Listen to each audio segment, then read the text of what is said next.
फिलिपियों 4:19 कहता है कि मेरा परमेश्वर मेरी सारी जरूरतें पूरी करेगा मसीह में अपने महिमा में धन के अनुसार।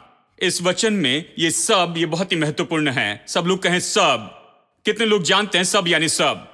लेकिन किसी तरह से उन्होंने मुझे बताया, इतने सारे साल जो मैं मसीह चर्च में रहा, उन्होंने कहा तुम्हें सब कुछ नहीं मिलेगा। तुम्हें क्या लगता है कौन हो? तुम्हारी कुछ जरूरतें पूरी होगी। अगर 10 रुपए चाहिए तो परमेश्वर 8 रुपए देगा, और हमेशा 2 रुपए की कमी होगी और इसके कारण तुम सही रास्ते पर रहोगे। ये तुम्हें नम्र बनाए रखेगा। लेकिन फिर जब मैंने बाइबल पढ़ी, ये मेरी सारी जरूरतें हैं, परमेश्वर मेरी सारी जरूरतें पूरी करता है। मैं एक प्रचारक को सुन रहा था जिन्होंने बताया, देखिए उनकी एक ही बेटी है और वो बहुत ही विख्यात प्रचारक हैं और वो बहुत ही सफल हैं और पूरे संसार में उनकी सेवकाई है और केवल एक ही बेटी है। और जब उसकी शादी हो गई, वो कोई काम करने लगी और उनके पति जो है किसी और व्यवसाय में थे। उन्होंने मिलकर एक घर खरीद लिया और फिर ये जो भाई है वहां पर जाते थे, ये जो पास्टर प्रचारक वहां पर गए, बेटी के घर में गृह प्रवेश के लिए गए और वो उनकी पत्नी थी।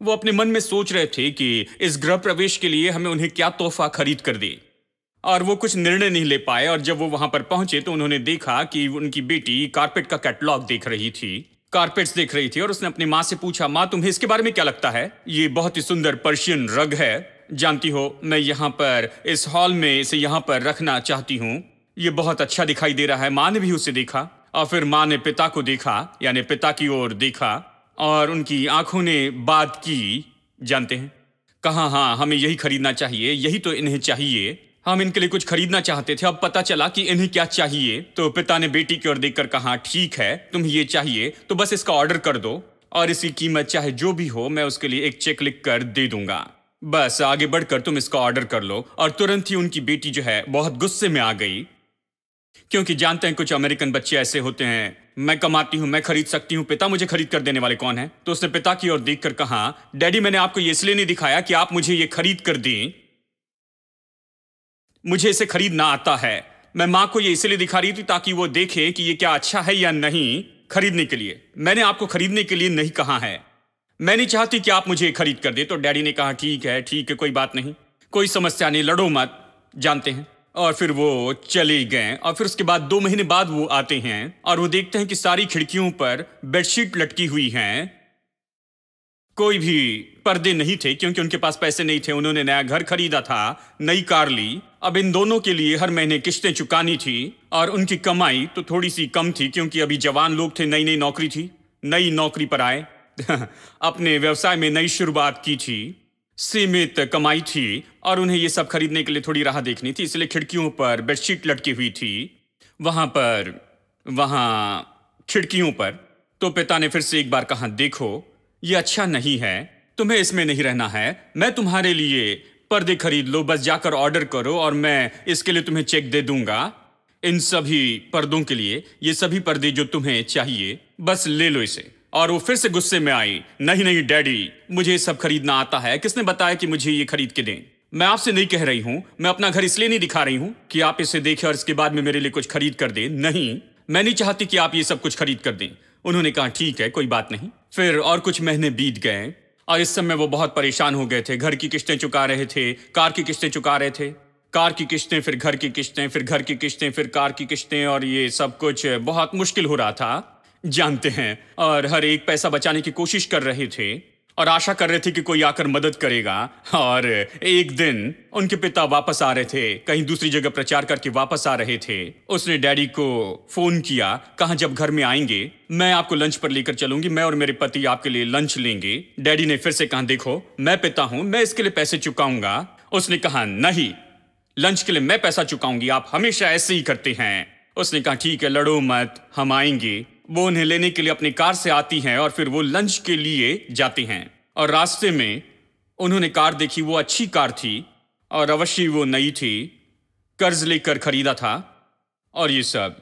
तो वो बता रहे थे कि कार कितनी अच्छी है और बताया कि कार कितने की है, ओ ये तो बहुत कीमती है, इसके लिए हर महीने हम किस्तें चुका रहे हैं और ये हमारे लिए बड़ी मुश्किल की बात है। उन्होंने पूछा लोन कहां से लिया, तो वो एक सिग्नल पर रुककर बताने लगी कि हमने इस बैंक से लोन लिया है। उन्होंने कहा, हरी बत्ती होने पर कार बस मोड़ देना, मैं एक चेक में ही इस कार की पूरी कीमत चुका दूंगा। तुम्हारे लिए इसे चुका दूंगा, मैं इसे देना चाहता हूं, बस वहां पर मोड़ना, मैं इसे चुका दूंगा। इस समय तक ये बेटी बड़ी मुश्किलों में से होकर गई थी। उसने कहा, डैडी, प्रभु ही आपकी अगुवाई करे डैडी। मैं सोचती हूं कि अच्छा, प्रभु आपकी अगुवाई कर रहा है, बस इसे चुका दीजिए डैडी।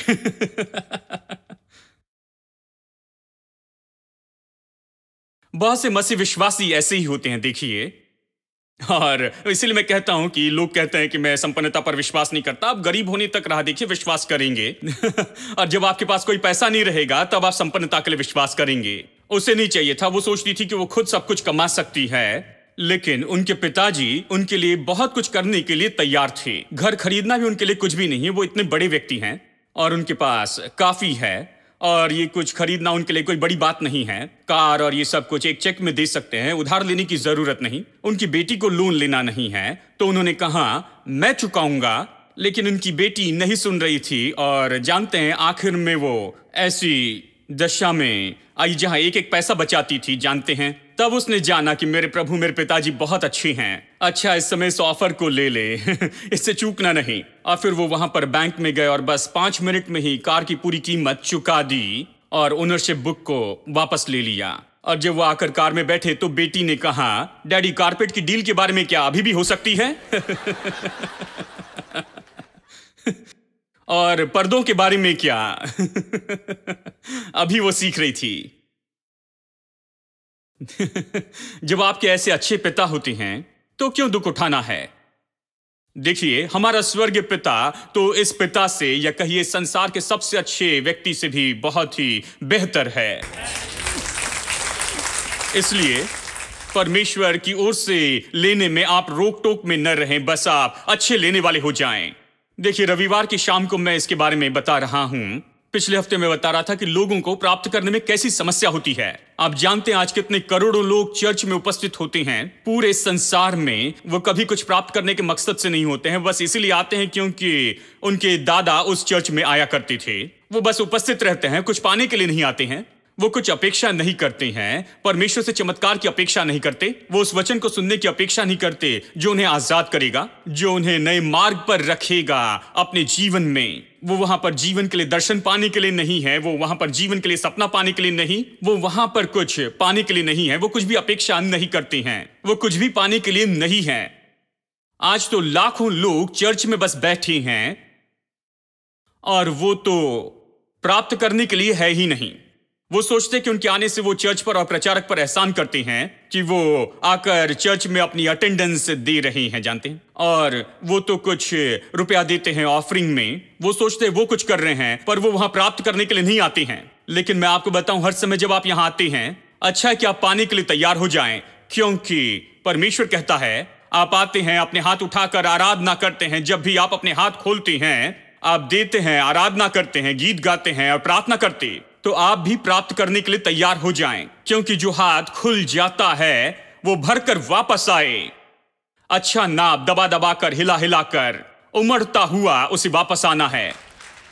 और केवल वही लोग जो पाने के लिए तैयार होते हैं वो कुछ प्राप्त करते हैं। बाइबल इसके बारे में कहती है, जब पतरस और यूहन्ना भवन में जा रहे थे, बस पेंटिकोस्ट के कुछ दिनों के बाद वो भवन में जा रहे थे, और वहां पर एक जन्म से लंगड़ा जो कभी नहीं चला था, और उसने अपेक्षा की कि वो उनसे कुछ पाएगा। बाइबल कहती है कि उसने कुछ पाने की अपेक्षा की।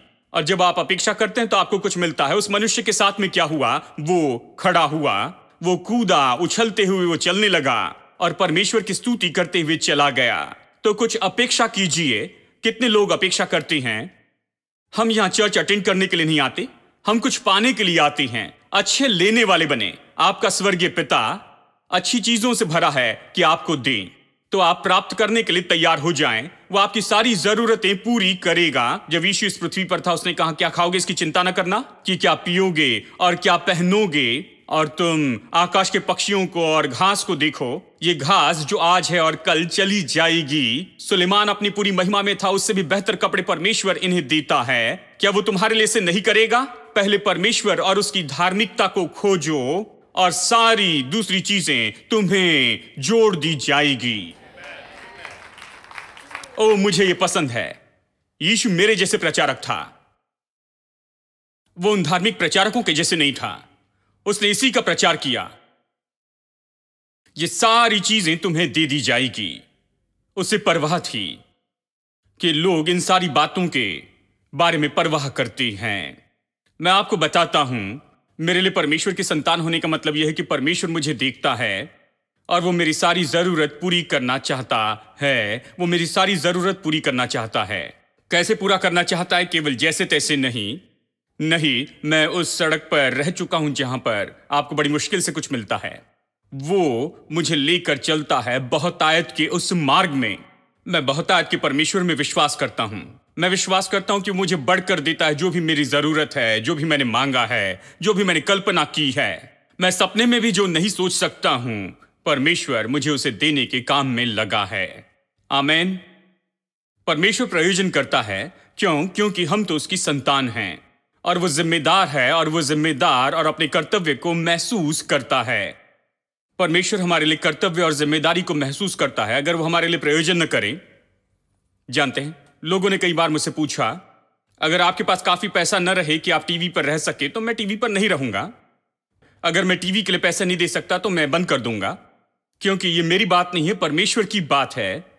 परमेश्वर की बात है। परमेश्वर की बात के लिए वो दाम चुकाता है। हेलो वो इसके लिए दाम चुकाता है। जब मैं ये सब कुछ बना रहा था, यहां पर एयर कंडीशन लगा रहा था, एक भाई यहां पर आए और अपने पेट पर ऐसे खुजली कर रहे थे। मैंने पूछा कि आपके पेट में कुछ गड़बड़ी हुई है? उन्होंने कहा, नहीं भाई, कि आप जानते हैं आप ये सब कुछ एसी करवा रहे हैं, इसके लिए कितना बिल आएगा? आपको हर महीने का 1 लाख का बिल आएगा। आप इतना बिजली का बिल कैसे चुकाएंगे? मैंने कहा, मैं अपने पेट को नहीं खुजला रहा हूं, आप अपना पेट क्यों खुजला रहे हैं? मैं इसे चुकाने वाला हूं। आपको क्या समस्या है? मुझे इसकी परवाह नहीं। आप क्यों चिंता करते हैं? ओ भाई, आप जानते हैं ये बहुत ही ज्यादा है, पता नहीं आप कैसे चुकाएंगे। मैं बताऊं, हम सही समय पर चुका रहे हैं, कभी देरी नहीं की है। अब तक सही समय पर चुकाया, हमेशा सही समय पर चुकाएंगे, क्योंकि परमेश्वर हमारी सारी जरूरतें पूरी करता। परमेश्वर आपकी सारी जरूरतें पूरी करेगा। आप विश्वास करें, मजबूती से विश्वास करें। कुछ बातों के लिए मजबूती से विश्वास करना होगा, क्योंकि आपके विश्वास के अनुसार ही आपको दिया जाएगा। अगर आप विश्वास ना करें, कहे मैं चंगाई पर विश्वास नहीं करता, तो चंगाई आपके पास भी नहीं भटकेगी, संजोग से भी चंगाई नहीं मिलेगी। आप कहते संपन्नता पर विश्वास नहीं करता, चिंता मत करें, आप संपन्नता को दूर कर देंगे। कुछ लोग तो इसमें बहुत ही माहिर हैं कि संपन्नता को दूर करें, और कुछ लोग तो बिल्कुल चुंबक के जैसे हैं जो खींचते हैं। जानते हैं, आमेन, मैं चुंबक होना पसंद करूंगा।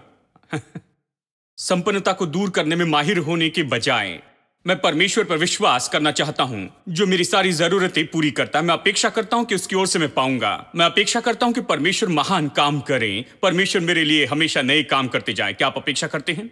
क्या आज आप कुछ पाने के लिए अपेक्षा करते हैं? परमेश्वर हमारी सारी जरूरतें पूरी करता है, वो हमारी रक्षा करता है, हमारे लिए प्रयोजन करता है। भजन 91, ये वचन का भाग तो पूरी सुरक्षा और प्रयोजन से भरा है। मैंने प्रचार किया है पूरे भजन पर। परमेश्वर हमारी रक्षा करता है, हर चीज से हमारी रक्षा करता है, शैतान से, बीमारी से, हर तरह की परेशानी से वो हमारी रक्षा करता है। आप इस भजन को पढ़िए, ये हमारे लिए उपलब्ध है। ये तो परमेश्वर का प्रयोजन है जो हमारे लिए है। ठीक है, तो चलिए अगली बात को देखते हैं। छठी बात, वो हमें स्वीकार करने के लिए हमेशा तैयार है कि वो हमारी सुने और हमें आशीष दे। हमेशा तैयार है कि हमें स्वीकार करे, सुने और आशीष दे। कुछ लोग सोचते हैं वो परमेश्वर के पास में नहीं आ सकते हैं, उन्हें किसी के पास जाना है, किसी खास व्यक्ति के पास जाना है और खास परमिशन लेनी है। यह ऐसा नहीं है। देखिए, पुराने जमाने में मुझे याद है, मैं याद करता हूं उन दिनों को जब American president John F Kennedy थे, और वो तो एक बहुत ही पसंदीदा ऐसे प्रेसिडेंट थे, सब उन्हें पसंद करते थे। और उन्होंने उनके बारे में एक बात बताई कि उनके पारिवारिक जीवन को दिखाया, उनके बच्चे और वो अपने बच्चों के साथ में खेल रहे हैं, और ये सब ये वहां पर व्हाइट हाउस में नहीं, जैसे अक्सर लोग करते हैं जब लोग बूढ़े हो जाते हैं, बच्चे बाहर चले जाते हैं, या फिर ये बहुत ही बुजुर्ग हो गए हैं, लेकिन इनके बस 2 बच्चे थे, 3 या 4 साल के बच्चे थे, छोटे बच्चे थे, और यहाँ वो व्हाइट हाउस में थे, ओवल ऑफिस में थे, और ये तो उस बड़े देश के प्रेसिडेंट थे, ये सब थे, और संसार के लीडर्स, बहुत महत्वपूर्ण लोग वहां पर आते थे और जाते थे। और ये ऐसी बात नहीं थी कि कोई भी उनके ऑफिस में कभी भी आ सकता था, जा सकता था। नहीं, उनके ऑफिस में जाना ही सबसे बड़ी बात हुआ करती थी। लेकिन वहां पर वो हमेशा दिखाते थे कि वो वहां पर हमेशा दिखाते थे कि उनके बच्चे ऐसे वहां पर चलते फिरते हैं। वो छोटे बच्चे हैं, बस ऐसे भीतर आ जाते हैं। वो अपने डैडी के पास में जाते हैं, उनकी गोदी पर बैठते हैं, वो उन्हें गोद में उठाते हैं और बैठाते हैं। शायद वो उस देश के लिए प्रेसिडेंट हो या फिर पूरे संसार के लिए बहुत बड़े लीडर हो, लेकिन उनकी बेटी के लिए वो तो पिताजी हैं। वो इस बात के बारे में सोचती भी नहीं कि ये इतने बड़े व्यक्ति हैं। नहीं, उनके लिए वो तो पिता है, उनके बेटे के लिए वो तो उसके पिता हैं। अब हमारा परमेश्वर, आप बहुगुणित कर सकते हैं जॉन एफ कैनेडी के उस स्ट्रैचर को करोड़ों बार, और हमारा परमेश्वर ऐसा ही है। वो बड़ा परमेश्वर है, वो तो बहुत महान है। इस मनुष्य से या इस संसार में कोई भी मनुष्य जो अब तक रहे हैं, और हम तो उसकी संतान हैं। जैसे ये बच्चे भीतर आते हैं, आनंद उठाते हैं, व्यक्तिगत रूप में पहुंच है, किसी भी समय आ सकती हैं, वो किसी भी समय आ सकते हैं, वैसे हमारी परमेश्वर के साथ ऐसी व्यक्तिगत पहुंच होती है। इब्रानियों अध्याय 4 में हम पढ़ रहे थे, और ये वचन बहुत ही महत्वपूर्ण है। अपनी जरूरत के समय में अनुग्रह के सिंहासन के पास में आओ कि अनुग्रह पाओ। वो कहता है आओ। देखिए, ये तो न्योता हमारे लिए बिल्कुल स्पष्ट है कि हम सीधा परमेश्वर के सिंहासन के कमरे में आ जाएं, परमेश्वर की उपस्थिति में आ जाए। यहां पर ऐसी जगह जहां पर स्वर्गदूत तो भीतर आने के लिए थरथराते हैं, लेकिन हमें परमेश्वर के संतान के रूप में बताया गया है कि हम सीधा परमेश्वर की उपस्थिति में आ जाएं और हम अपनी जरूरत के समय में परमेश्वर की ओर से दया और अनुग्रह को प्राप्त करते जाएं। आमीन। ये अद्भुत है, लेकिन बहुत से लोगों के मन में ये बात तो आती ही नहीं है, और विश्वासी इस बात को बिल्कुल ही नहीं समझे हैं। वो इस बात को नहीं समझे कि परमेश्वर उन्हें स्वीकार करने के लिए बिल्कुल तैयार है। जो कुछ भी वो सोचते हैं उससे बहुत बढ़कर वो अभी भी ये विश्वास करने के लिए तैयार नहीं कि परमेश्वर उन्हें और ज्यादा देना चाहता है, बहुत ज्यादा देना चाहता है। जो कुछ भी उन्होंने मांगा और विश्वास किया उससे भी बढ़कर। ये ऐसी बातें हैं जो बिल्कुल नहीं समझे हैं, और इसलिए बहुत से लोग जो हैं वो इतने ड्रामा में से होकर जाते हैं, इतने नाटक से, कि परमेश्वर के ध्यान को ले ले। कुछ लोग चिल्लाते हैं, कुछ लोग रोते हैं, और कुछ लोग तो उपवास का उपयोग करते हैं कि प्रभु के ध्यान को आकर्षित करें। वो परमेश्वर के ध्यान को आकर्षित करने के लिए बड़ी मेहनत करते हैं, लेकिन परमेश्वर कहता है तुम्हें इसके लिए कोशिश नहीं करनी चाहिए। मैं हमेशा तुम्हारे बारे में ही सोचता हूं, मेरी आंखें हमेशा तुम ही पर लगी है, मैं हमेशा तुम्हें देखता हूं, तुम किसी भी समय आ सकते हो। इतने नाटक में से होकर जाने की जरूरत नहीं कि मेरे ध्यान को आकर्षित करो। ये सारे आत्मिक नाटक जरूरी नहीं हैं। आप परमेश्वर के पास आ सकते हैं यीशु मसीह के द्वारा। यीशु के नाम में आप उसके सामने खड़े रहकर मांग सकते और पा सकते हैं। वो सुनने के लिए और आशीष देने के लिए तैयार है। आमीन। चलिए, इस संबंध में मैं एक वचन पढ़ता हूं। यहां पर बहुत कुछ कहा जा सकता है, बहुत कुछ पढ़ा जा सकता है बाइबल में से, लेकिन चलिए मैं एक वचन पढ़ता हूं क्योंकि ये अद्भुत है। यूहन्ना का अध्याय 16 और वचन 23 से पढ़ते हैं। 16-23 में, और उस दिन यीशु ये कहता है, उस दिन तुम मुझसे कुछ न पूछोगे। मैं तुमसे सच सच कहता हूं, यदि पिता से कुछ मांगोगे तो वो मेरे नाम से तुम्हें देगा। अब इसे गौर से सुनिए। उस दिन तुम मुझसे कुछ न पूछोगे। गौर कीजिए, उसने ये कहा तुम मुझसे कुछ नहीं मांगोगे, मेरे नाम में तुम पिता से मांगोगे। मतलब मेरे पास मत आओ, पिता के पास जाओ, मेरे नाम में जाओ। अब देखिए अगला वचन, अब तक तुमने मेरे नाम से कुछ नहीं मांगा, मांगो तो तुम पाओगे, ताकि तुम्हारा आनंद पूरा हो जाए। हां, ये नहीं कहता कि उपवास करो तो तुम पाओगे। हमने इस तरह से इसे बदल दिया है। मांगो तो तुम पाओगे कि तुम्हारा आनंद जो है वो पूरा हो जाए। बहुत से लोगों ने अब तक इसकी कोशिश नहीं की। बहुत से लोगों ने 2000 साल बाद भी इसकी कोशिश नहीं की है। हेलो, ये कहने के बाद अभी 2000 साल बीत गए, लेकिन लोगों ने इसकी कोशिश नहीं की। वो कहते हैं क्या भाई मैं इसकी कोशिश कर सकता हूं? जी हां, अभी देरी हो गई है। 2000 साल पहले उसने कहा था कि उस दिन का मतलब पुनरुत्थान का दिन, और उस दिन से ये सारा चित्र बदल गया है। तुम्हारे सौभाग्य अभी प्रभावशील हो गए हैं। तुम पिता से मेरे नाम में मांगो, तुम्हें मेरे पास आने की जरूरत नहीं है। अपनी जरूरतों के लिए मेरे पास आने की जरूरत नहीं, तुम पिता के पास जा सकते हो। वो यही कहता है। और फिर ये कहता है वचन 26 में, उस दिन तुम मेरे नाम से मांगोगे और मैं तुमसे ये नहीं कहता कि, अब इसे रेखांकित करें, मैं तुमसे ये नहीं कहता कि मैं तुम्हारे लिए पिता से विनती करूंगा। चलिए सरल शब्दों में बता दूं, मैं तुमसे ये नहीं कहता हूं कि तुम मेरे पास में और मैं पिता से विनती करूंगा, तुम्हारे लिए पिता से प्रार्थना करूंगा। क्या आप समझ रहे हैं? चलिए और भी सरल रूप में बताऊं, मैं तुमसे ये नहीं कहता हूं कि तुम मुझे पत्र लिखो और मुझे फोन करो और मैं तुम्हारे लिए पिता के सामने जाऊंगा। मैं तुमसे ये नहीं कहता कि जब तुम परेशानी में हो, मुश्किल में हो, उस समय तुम मुझे फोन करो और मैं तुम्हारे इस मसले को पिता के सामने लेकर जाऊंगा। नहीं। क्या यह अद्भुत नहीं? बहुत से प्रचारक ये कहते हैं हमें फोन कीजिए। किस लिए? हेलो, जरा आप सोचिए। स्वयं यीशु ने कहा अगर कोई प्रचारक यीशु से अच्छा है तो मैं उनके पास जाने को तैयार हूं। सबसे बड़े व्यक्ति यानी यीशु ने स्वयं ये कहा है, वो यहां पर कहता है, मैं तुमसे ये नहीं कहता कि मैं तुम्हारे लिए पिता से विनती करूंगा। मैं तुमसे ये नहीं कहता कि तुम्हारे लिए मैं पिता से विनती करूंगा। तुम्हें इस तरीके का उपयोग नहीं करना है कि तुम मेरे पास में आओ और फिर मैं परमेश्वर पिता से प्रार्थना करूंगा और तुम्हें जो चाहिए दूंगा। नहीं नहीं, ये तरीका खत्म हो गया। अब नई वाचा ने आपके लिए नई संभावनाओं को खोल दिया है। अभी आप तो बहुत ही बेहतर स्तर पर हैं और उस दिन सब कुछ बदल गया। उस पुनरुत्थान के दिन सब कुछ बदल गया। उस दिन से मैं तुमसे ये नहीं कहता कि मैं पिता से तुम्हारे लिए प्रार्थना करूंगा। यदि स्वयं यीशु ने यह कहा है कि मुझे फोन मत करना, मुझे पत्र नहीं लिखना, तो मैं सोचता हूं सारे प्रचारक इस बात से दूर ही रहें। हां, जब तक कि आप यीशु से बेहतर ना हो जाएं।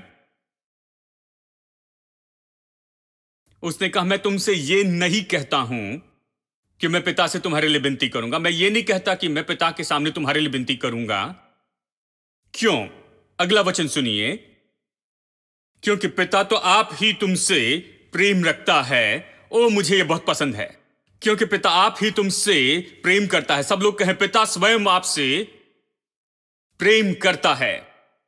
दूसरे शब्दों में वो कहता है पहले तुम्हारी समस्या ये थी कि तुम अपने पाप के कारण परमेश्वर पिता के पास में नहीं आ सकते थे, लेकिन अब स्वयं पिता तुमसे प्रेम करता है। पिता परमेश्वर स्वयं तुमसे प्रेम करता है, इसलिए जरूरी नहीं कि तुम मेरे पास में आओ और मैं तुम्हारी विनती परमेश्वर के पास ले जाऊं और परमेश्वर तक पहुंचूं और तुम्हारे लिए जवाब लेकर आऊं। तुम पिता के पास में जाओ और उससे मेरे नाम में मांगो तो तुम पाओगे कि तुम्हारा आनंद पूरा हो जाए। जो कुछ तुम मेरे नाम से मांगोगे वो तुम्हें दिया जाएगा।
You make me, everybody, as I long, draw me to your arms, as I